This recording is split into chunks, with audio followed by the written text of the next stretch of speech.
Hello everyone, स्वागत है आप सभी लोगों का मेरे YouTube channel Praful chemistry classes में, जहां हम लोग क्लास 11 का ऑर्गेनिक केमिस्ट्री का पोर्शन स्टार्ट किए हैं और आपके 3 लेक्चर्स हो चुके हैं। ये आपका लेक्चर नंबर 4 है। ठीक है, लेक्चर नंबर 4 को अच्छे से समझिएगा क्योंकि यहाँ से आपका जो पार्ट स्टार्ट होता है वो एग्जाम में डायरेक्ट आता है, बहुत इंपॉर्टेंट होता है सभी बोर्ड्स के लिए, झारखंड बोर्ड, सीबीएसई, हर एक जगह पे ऑर्गेनिक केमिस्ट्री का स्टार्ट अगर देखा जाए तो यहाँ से शुरू होता है ऑर्गेनिक केमिस्ट्री का मेन पार्ट, क्योंकि यहीं से जो चीज़ आता है वो एग्जाम में डायरेक्टली पूछे जाते हैं। ठीक है, ऑर्गेनिक केमिस्ट्री में जो हम लोग पढ़ते हैं सबसे मेन चीज़ जो स्टार्ट जहाँ से होता है ऑर्गेनिक, वो है उसका नॉमेनक्लेचर।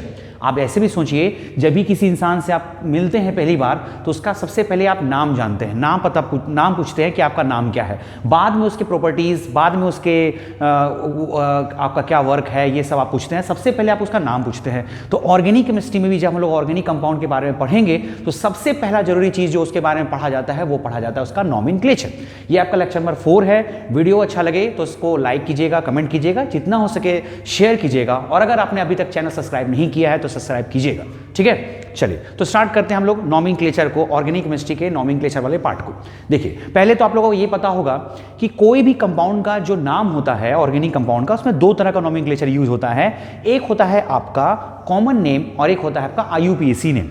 ठीक है, कॉमन नेम जो है वो जो कॉमन नेम होता है उसके लिए कोई सिस्टम नहीं है। वो कॉमन नेम डिपेंड करता है वो कंपाउंड कहाँ से डिराइव्ड हुआ है, वो कंपाउंड कहाँ से बना है, वो कंपाउंड का सोर्स क्या है, उसके आधार पर कॉमन नेम दिया जाता है। लेकिन कॉमन नेम का कोई लॉजिक नहीं होता है, जबकि मतलब कुछ सिस्टम फॉलो वो भी करते हैं, कॉमन नेम भी कुछ सिस्टम को फॉलो करते हैं, बट उसका जो सिस्टम होता है वो सिस्टम उसके सोर्स ऑफ अवेलेबिलिटी के आधार पर किया जाता है। ठीक है, लेकिन आईयूपीएसी नेम जो है वो सबसे ज़्यादा मान्यता प्राप्त है, उसे हर जगह पे यूज़ किया जाता है, हर एक कंट्री में उस कंपाउंड को उसी नाम से जाना जाता है। आईयूपीएसी नॉमेनक्लेचर जो होता है वो कॉमन नेम की तुलना में ज़्यादा लोगों तक, ज़्यादा ब्रॉड उसका एरिया होता है, इसलिए हम लोग जब भी कंपाउंड का नाम देखते हैं तो आईयूपीएसी नॉमेनक्लेचर को ज़्यादा पूछा जाता है और आईयूपीएसी नॉमेनक्लेचर ही हमारे लिए इंपॉर्टेंट होता है और उसे पढ़ना भी है। कॉमन नेम भी अदर पार्ट है, कॉमन नेम भी ऐसा नहीं है कि कॉमन नेम का कोई यूज़ नहीं है, कॉमन नेम का भी यूज़ है, लेकिन ज़्यादा अगर देखा जाए तो कंपाउंड का जो हम लोग नाम पढ़ते हैं, देखते हैं, वो आईयूपीएसी नेम देखते हैं क्योंकि उसका प्रचलन ज़्यादा होता है। ठीक है, चलिए, और उसके लिए कई रूल्स एंड रेगुलेशंस हैं, वो भी आपको मैं बताऊंगा। ठीक, तो सबसे पहले ये बात तो समझ में आ गया होगा कि आपको आईयूपीएसी नेम पढ़ना है। ठीक है, आईयूपीएसी नेम तो नॉमेनक्लेचर ऑफ ऑर्गेनिक कंपाउंड, ये आपको हेडिंग डालना है। अब एक बात जान लीजिए, हम लोग जब ऑर्गेनिक कंपाउंड का नॉमेनक्लेचर करेंगे तो उसमें 2 तरह के ऑर्गेनिक कंपाउंड का नॉमेनक्लेचर किया जाता है। एक किया जाता है एलिफेटिक कंपाउंड्स और एक किया जाता है एरोमेटिक कंपाउंड्स। ठीक है, नॉमेनक्लेचर में भी 2 कैटेगरी है, एक एलिफेटिक और एक एरोमेटिक, दोनों अपने आप में बहुत डिफरेंट है। अब आपको मन में आ रहा होगा सर एलिफेटिक नॉमेनक्लेचर क्या है और एरोमेटिक नॉमेनक्लेचर क्या है।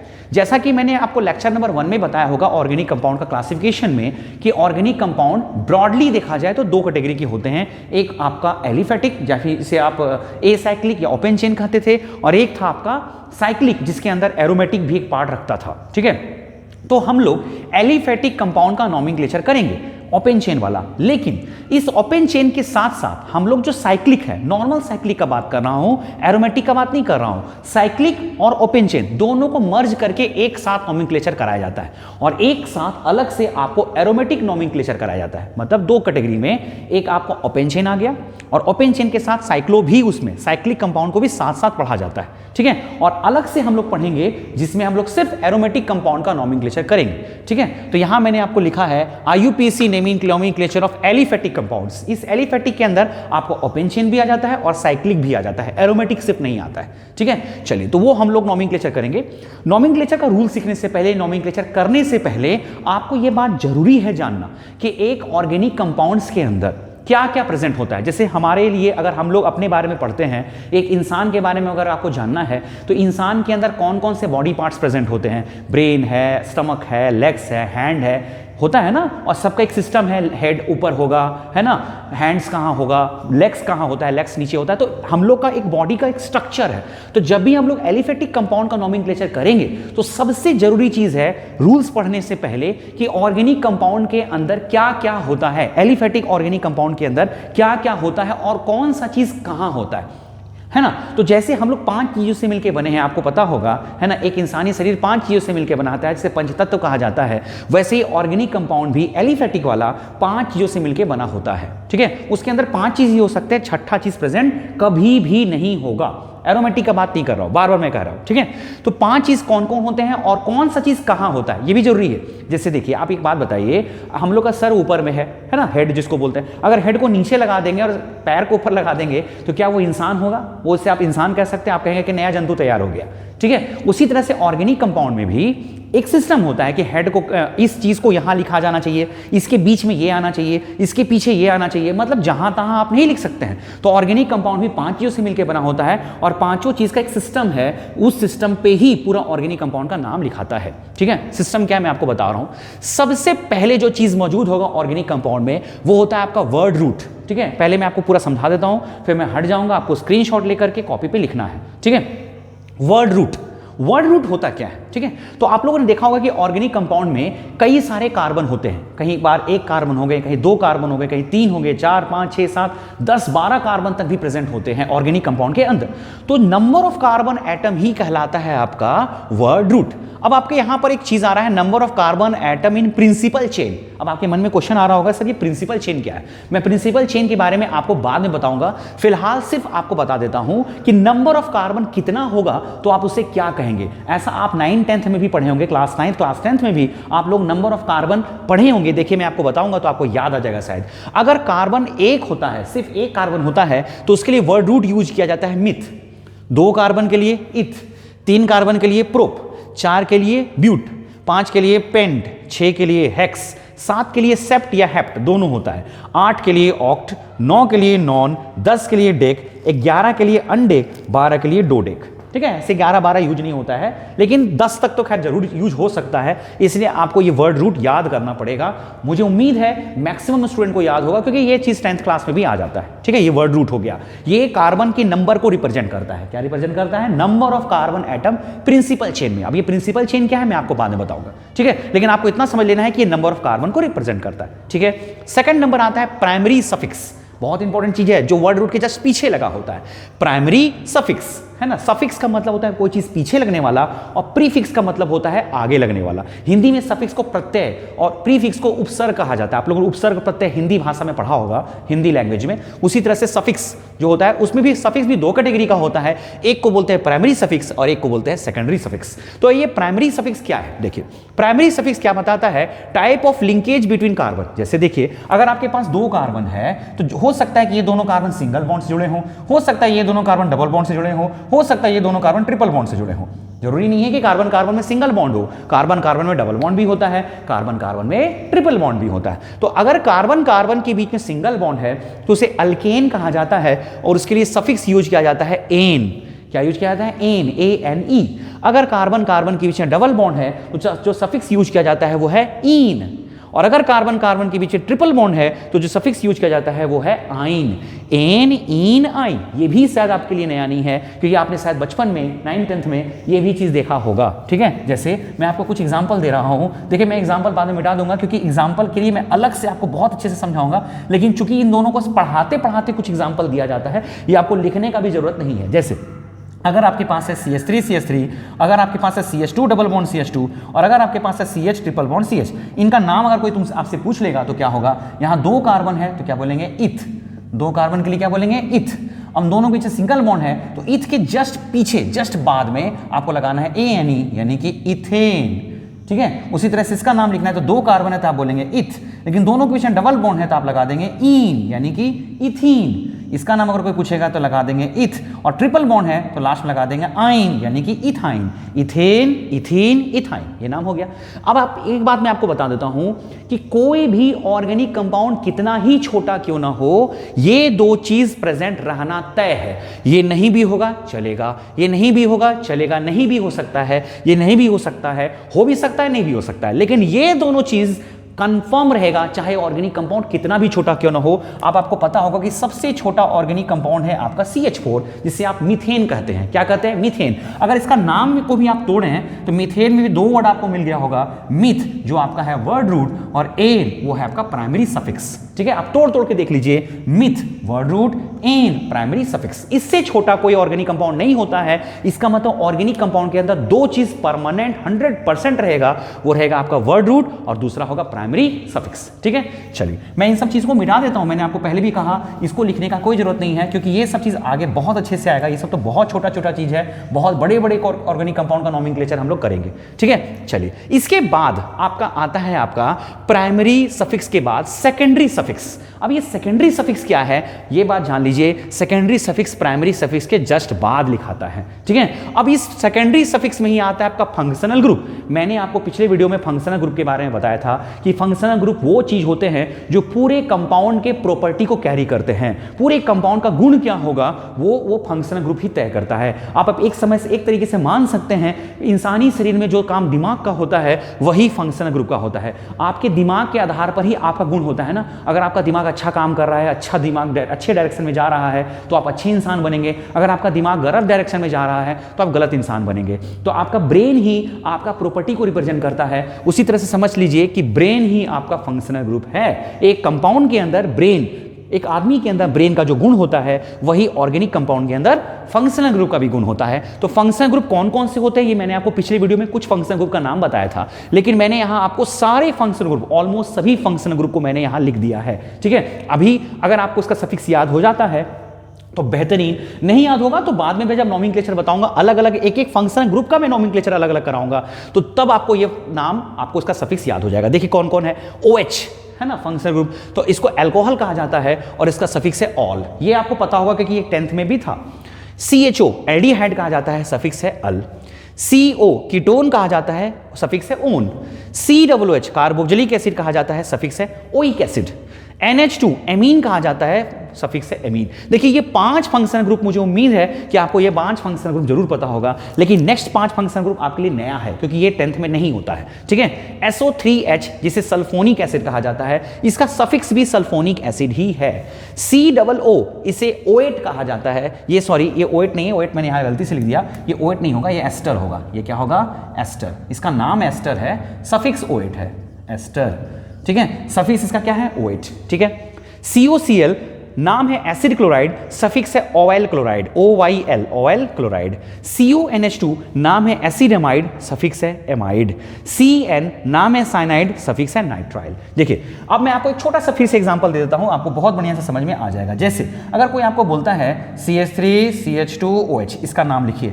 ठीक है, देखिए अब देखिए अभी तक कंपाउंड के अंदर जो मैंने इसके जस्ट पहले आपको एग्जांपल दिया था उसमें सिर्फ ये दोनों चीज आ गया था, लेकिन अब एक नया चीज जुड़ गया है, फंक्शनल ग्रुप। इसका नाम लिखना है तो क्या होगा, देखिए 2 कार्बन है तो क्या बोलेंगे, मेथ एथ।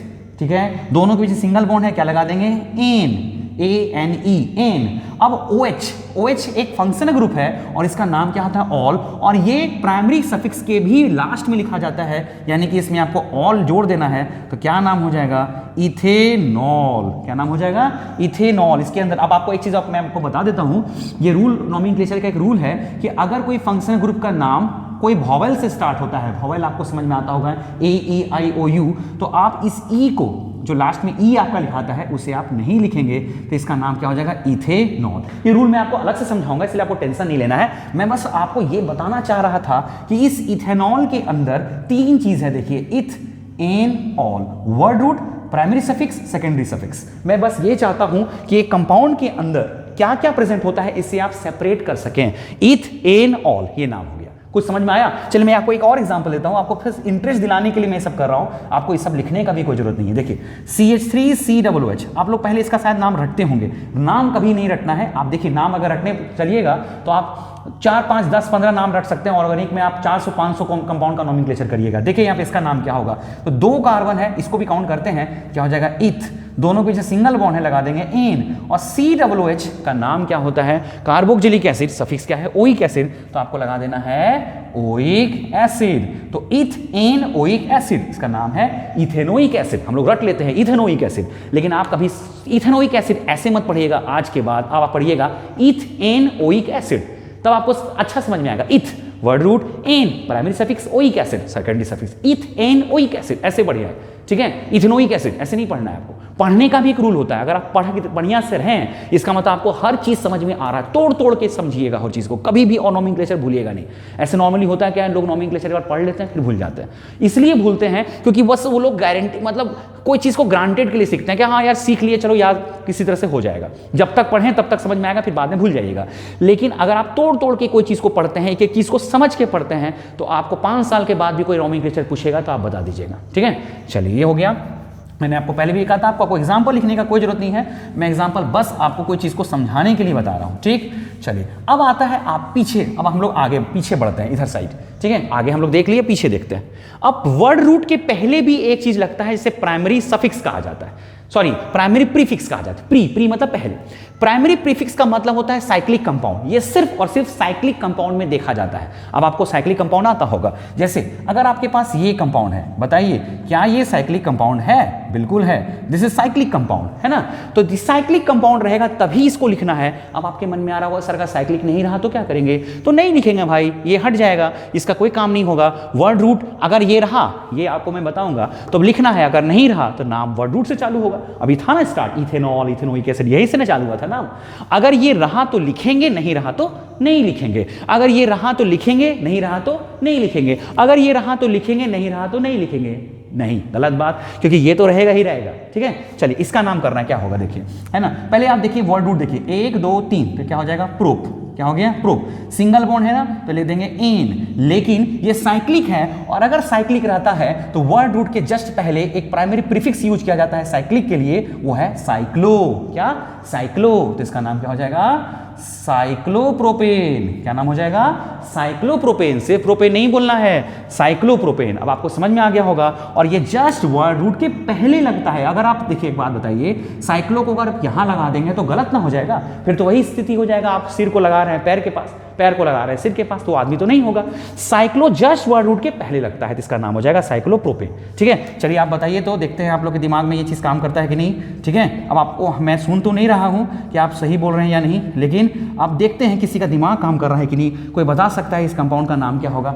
सोचिए, अपने आप से पूछिए क्या नाम होगा। तो 1 2 3 4 5 6 कार्बन, 6 कार्बन तो हो गया आपका हेक्स। सिंगल बॉन्ड है तो लगा दिए एन, और आगे में क्या लगा देंगे? साइक्लो। तो नाम क्या हो जाएगा? साइक्लोहेक्सेन, ठीक है। आप बिना नोमेनक्लेचर का रूल पढ़े भी कुछ कंपाउंड का नाम कर ले रहे हैं, सोचिए आपको कितना अच्छा समझ में आ रहा होगा, ठीक है। चलिए ये भी हो गया। तो ये हो गया, ये साइक्लो कब लगेगा? वर्ड रूट के जस्ट पहले। इसे मैं मिटा देता हूं, इसका भी कोई काम नहीं है। आपको एग्जाम्पल लिखने का भी फिलहाल जरूरत नहीं है। अगर आप चाहते हैं लिखना तो आप पीछे लिख सकते हैं, लेकिन जरूरत अभी फिलहाल मेरे हिसाब से नहीं है। चलिए अब आप लास्ट एक चीज बच गया है, वो है आपका secondary prefix. What is secondary prefix? है ना, प्राइमरी प्रीफिक्स के भी पहले, मतलब अगर ये रहा तो कंपाउंड में ये सबसे पहले लिखाएगा। अगर नहीं रहा तो कोई बात नहीं, अगर रह गया तो इससे पहले कुछ और नहीं लिखा सकता है, ये सबसे पहले लगाएगा। अब ये इसमें क्या लिखा हुआ है? सेकेंडरी प्रीफिक्स में लिखते क्या है? सब्स्टिट्यूएंट्स। बहुत लोग इसको पढ़ ही नहीं पाते सही ढंग से। सब्स्टिट्यूएंट्स, है ना, हिंदी में बोला जाता है प्रतिस्थापक। अब ये प्रतिस्थापक क्या है, मैं आपको थोड़ा सा एग्जांपल से समझा रहा हूं। देखिए एकदम ध्यान से देखिएगा। आपके पास एक इथेन है, ठीक है, इथेन है, ठीक। अब इसके पास कितने हाइड्रोजन है? 2 हाइड्रोजन। अगर मैं एक हाइड्रोजन को कम कर दूं और इस जगह पे लगा दिया मैंने Cl, क्या Cl कोई फंक्शनल ग्रुप है? नहीं। तो ये क्या है? एक ऐसा चीज जो कार्बन के हाइड्रोजन को रिप्लेस करके, सब्स्टिट्यूट करके बना हो। कार्बन के हाइड्रोजन को सब्स्टिट्यूट किया, प्रतिस्थापित किया, और एक नया चीज लगा दिया, एक चीज को जो कि आपका फंक्शनल ग्रुप नहीं है, तो क्या कहलाएगा? सब्स्टिट्यूएंट्स। समझ में आया? सब्स्टिट्यूएंट को सब्स्टिट्यूएंट क्यों कहते हैं? समझ में आया? कार्बन के हाइड्रोजन को सब्स्टिट्यूट करके ये ग्रुप लगा होता है, ये फंक्शनल ग्रुप नहीं होता है, इसे ही कहा जाता है सब्स्टिट्यूएंट। और ये नाम के सबसे पहले लगता है, सबसे स्टार्ट इसी से करते हैं। अगर ये रहा तब, नहीं रहा तो कोई बात नहीं, ठीक है। तो इसका नाम क्या होगा? जरा सा सोचिए, इसका नाम क्या लिखेंगे हम लोग? देखिए अब आप देखिए सब्स्टिट्यूएंट आपका कौन कौन हो सकता है, पहले मैं आपको बता देता हूं। देखिए आपका सब्स्टिट्यूएंट कौन कौन है? F फ्लोरो। अगर F रहा तो क्या बोलेंगे? फ्लोरो। Cl रहा तो क्या बोलेंगे? क्लोरो। Br रहा तो क्या नाम होगा? ब्रोमो। ये नाम आपको याद करना पड़ेगा। I रहा तो आइडो, NO2 रहा तो नाइट्रो। यहां तक तो लोग याद कर लेता है, लेकिन आप बोलिएगा सर ये R क्या है? R आपका लिखा हुआ कहीं नहीं होगा। R का मतलब होता है अल्काइल। क्या होता है? अल्काइल। अब ये बहुत लोगों को समझ में नहीं आता, व्हाट इज अल्काइल सर? देखिए अल्काइल क्या होता है, ध्यान से देखिएगा। देखिए पहले मैं आपको समझा देता हूं। देखिए ये है आपके पास CH4 यानी कि अल्केन, इसको क्या बोलेंगे, अल्केन, जनरल नेम है अल्केन, इसे मीथेन कहा जाता है। अगर इससे एक हाइड्रोजन को कम कर दें तो आपका बन जाएगा CH3, होगा कि नहीं। अब CH3 के पहले मैंने एक आपका बॉन्ड बना दिया, ये बॉन्ड है, अब ध्यान रखिएगा इधर साइड जितना भी लिखा हो ये माइनस मत समझ लीजिएगा, ये बॉन्ड है, ठीक है। तो अल्केन में से एक हाइड्रोजन को कम कर दिया तो बन गया CH3 और इसी को बोलते हैं हम लोग अल्काइल। अब आप देखिए क्या ये अल्काइल एक सब्स्टिट्यूएंट की तरह काम नहीं करेगा, बिल्कुल करेगा। अब आपको लग रहा हो कैसे सर, सब्स्टिट्यूएंट कैसे बन गया, तो देखिए मैं एक जरा सा आपको दिखा रहा हूँ, देखिए ध्यान से देखिएगा, आपको समझ में आ जाएगा। जैसे 3 कार्बन है, ठीक है, 3 कार्बन में एक सब्स्टिट्यूएंट मुझे लगाना है, तो मान लिए मैंने इस हाइड्रोजन को कम करके यहाँ Cl लगा दिया, तो आप इस Cl को क्या बोलेंगे, सब्स्टिट्यूएंट। आपको समझ में आ गया है कि सर Cl इज सब्स्टिट्यूएंट, है ना, नाम इसका नाम में सबसे पहले लगेगा। लेकिन क्या इस CH के H को हटा के मैं Cl ही लगा सकता, इसके जगह पे मैं अगर CH3 लिख दूं तो क्या ये सब्स्टिट्यूएंट नहीं है, बिल्कुल ये CH3 भी सब्स्टिट्यूएंट है। CH4 नहीं लिखना है आपको, CH4 कैसे लिख सकते हैं, CH4 अगर आप लिख देंगे तो कार्बन का तो 4 बॉन्ड बन गया। सब्स्टिट्यूएंट तो ऐसा चीज होता है ना जिसके पास एक बॉन्ड का कमी होगा, तभी तो वो लोग लगता है किसी कार्बन चेन में। समझिए जरा सा, कार्बन चेन में Cl क्यों लगा था, क्योंकि उसके पास एक बॉन्ड कम था, उसको बॉन्ड बनाने के लिए जोड़ना पड़ गया कार्बन चेन में। उसी तरह से CH3 एक हाइड्रोजन को मैंने कम किया तब में ये सब्स्टिट्यूएंट बनेगा और ये कहीं लग जाएगा जैसे ये। अब इस जगह पे वो Cl जो काम करता था वही काम आपका CH3 ही कहेगा और इसी को जनरलाइज्ड वे में बोलते हैं अल्काइल। क्या बोलते हैं, अल्काइल। तो आप हमेशा एक फॉर्मूला जैसे याद रखिएगा कि एल्केन माइनस हाइड्रोजन बराबर अल्काइल। अल्केन में से एक हाइड्रोजन को कम कर देंगे तो बन जाएगा अल्काइल। अब सवाल आ रहा होगा मन में कि सर ये अल्केन में क्या क्या हो सकता है, तो अल्केन में कुछ भी हो सकता है। अगर मीथेन रहा तो मीथेन में एक हाइड्रोजन को कम करेंगे तो बन जाएगा मिथाइल। मीथेन माइनस हाइड्रोजन बराबर मिथाइल। इथेन माइनस हाइड्रोजन बराबर इथाइल।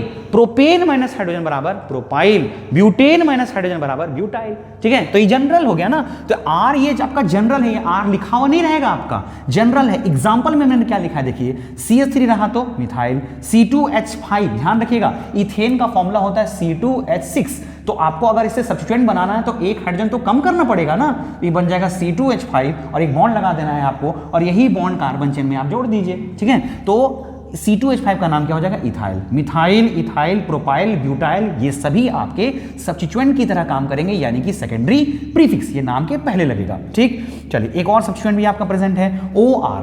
ये R के आगे में O लग गया, तो देखिए ये पहले क्या था, R क्या था, अल्काइल, प्लस इसमें आपने ऑक्सीजन लगा दिया तो इसका नाम हो जाएगा एल्कॉक्सी। क्या नाम हो जाएगा, alkoxy.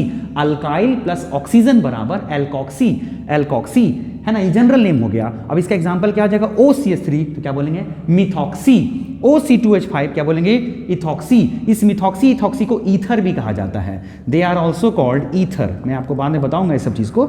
Ether, methoxy, ethoxy, propoxy, butoxy, कुछ भी हो सकता है। जैसे मैंने यहाँ CH3 की जगह पे OCH3 लगा दिया तो ये भी आपका सब्स्टिट्यूएंट है। क्या ये फंक्शनल ग्रुप में आपको दिख रहा है, नहीं, कार्बन के हाइड्रोजन को हटा के बना है ना, इसलिए आपका सब्स्टिट्यूएंट है। ठीक है, मिथॉक्सी, इथॉक्सी। अब एक चीज और है आपका C6H5। पता है ये C6H5 क्या है, ठीक है, अब आपको मैं बता देता हूं। आप लोग बेंजीन का नाम सुने होंगे, मैंने आपको 2-3 बार बता भी दिया है। बेंजीन का फॉर्मूला क्या होता है, C6H6। अगर मैं इसका भी एक हाइड्रोजन को कम कर दूं, ये बन जाएगा C6H5 और इसमें भी बॉन्ड खुल जाएगा, ये भी आपका यहां लग सकता है, तब इस चीज को बेंजीन नहीं कहा जाता है। ध्यान रखिएगा, बेंजीन का फॉर्मूला होता है C6H6।